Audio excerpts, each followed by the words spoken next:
দেশের বাজারে ফের কমে গেল সোনার দাম। প্রতি ভরিতে সর্বোচ্চ ৩,৪৫২ টাকা কমানো হয়েছে। আজ শুক্রবার থেকেই নতুন দামে সোনা বেচাকেনা শুরু হয়েছে। নতুন দাম অনুযায়ী সবচেয়ে ভালো মানের ২২ ক্যারেটের এক ভরি সোনার দাম ১,৬৫,৭৩৪ টাকা। গতকাল বৃহস্পতিবার রাতে এক বিজ্ঞপ্তিতে সোনার দাম কমানোর ঘোষণা দেয় বাংলাদেশ জুয়েলার্স সমিতি বাজুস। বিজ্ঞপ্তিতে বলা হয়, স্থানীয় বাজারে তেজাবি সোনা বা পিওর গোল্ডের দাম কমেছে, ফলে সার্বিক পরিস্থিতি বিবেচনায় সোনার নতুন দাম নির্ধারণ করা হয়েছে। নতুন দাম অনুযায়ী ২২ ক্যারেটের প্রতি ভরি সোনার দাম ১,৫৮,১৯৯ টাকা, ১৮ ক্যারেটের প্রতি ভরি সোনার দাম ১,৩৫,৬০৬ টাকা এবং সনাতন পদ্ধতির প্রতি ভরি সোনার দাম ১,১২,০৩৩ টাকা নির্ধারণ করা হয়েছে। বিজ্ঞপ্তিতে বাজুস জানায়, সোনার বিক্রয় মূল্যের সঙ্গে আবশ্যিকভাবে সরকার নির্ধারিত ৫% ভ্যাট ও বাজুস নির্ধারিত ন্যূনতম মজুরি ৬% যুক্ত করতে হবে। তবে গহনার ডিজাইন ও মান ভেদে মজুরির তারতম্য হতে পারে।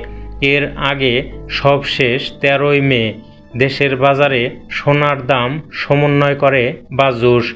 সে সময় ভরিতে ১,৫৬৩ টাকা বাড়িয়ে ২২ ক্যারেটের এক ভরি সোনার দাম ১,৬৯,১৮৬ টাকা নির্ধারণ করে সংগঠনটি।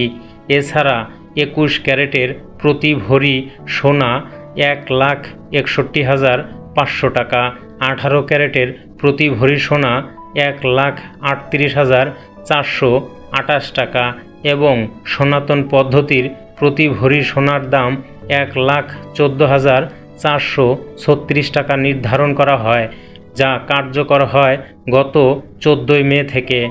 এ নিয়ে চলতি বছর ৩৪ বার দেশের বাজারে সমন্বয় করা হলো সোনার দাম, যেখানে দাম বাড়ানো হয়েছে ২২ বার আর কমেছে মাত্র ১২ বার।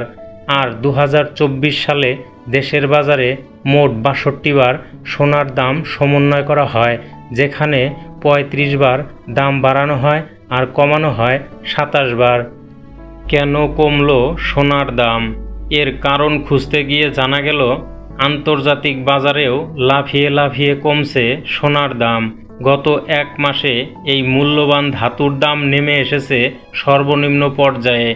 রয়টার্স জানায়, গতকাল বৃহস্পতিবার স্পট মার্কেটে সোনার দাম প্রতি আউন্সে ১.৩% কমে দাঁড়িয়েছে ৩,১৩৬.৯৭ ডলার, যা ১০ এপ্রিলের পর সর্বনিম্ন। ফিউচার মার্কেটেও সোনার দাম ১% কমে ৫,১৪০ ডলারে বিক্রি হচ্ছে।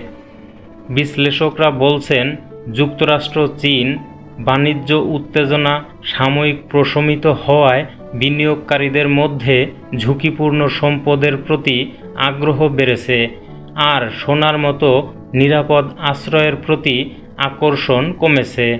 ফলে সোনার দাম নিম্নমুখী প্রবণতায় রয়েছে। সিঙ্গাপুরের গোল্ড সিলভার সেন্ট্রালের পরিচালক ব্রায়ান ল্যান বলেন, বাণিজ্য যুদ্ধবিরতির কারণে এখন মানুষ স্টক ও বন্ডের দিকে ঝুঁকছে। তার মতে, সোনার দাম ৩,১০০ ডলার পর্যন্ত নামতে পারে। বাজার বিশ্লেষক ফাওয়াদ রাজাকজাদা বলেন, সোনার দীর্ঘমেয়াদী প্রবণতা এখনও ঊর্ধ্বমুখী হলেও বর্তমান মন্দা অব্যাহত থাকলে দাম আরও নামতে পারে। প্রথমে ৩,১৩৬ ডলার, তারপর ৩,০৭৩ ডলার, এমনকি ৩,০০০ ডলার পর্যন্ত নামতে পারে। এদিকে বাজার এখন তাকিয়ে আছে ফেডারেল রিজার্ভের চেয়ারম্যান জেরোম পাওয়েলের বক্তব্যের দিকে, যেখানে সুদের হার ও অর্থনৈতিক পরিস্থিতি নিয়ে দিক নির্দেশনা আসার সম্ভাবনা রয়েছে। বাজার বিশ্লেষকরা ধারণা করছেন ফেড চলতি বছর 50 বেসিস পয়েন্ট পর্যন্ত সুদের হার কমাতে পারে, তবে সেটা জুলাইয়ের বদলে অক্টোবর পর্যন্ত পিছিয়ে যেতে পারে। সুদের হার কমলে সোনায় বিনিয়োগ সাধারণত বেড়ে যায়, কারণ এটি সুদ না দিলেও নিরাপদ বিকল্প হিসেবে বিবেচিত হয়। তবে বর্তমানে বাজারে বিনিয়োগকারীদের ভিন্ন মনোভাবই দাম কমার প্রধান কারণ।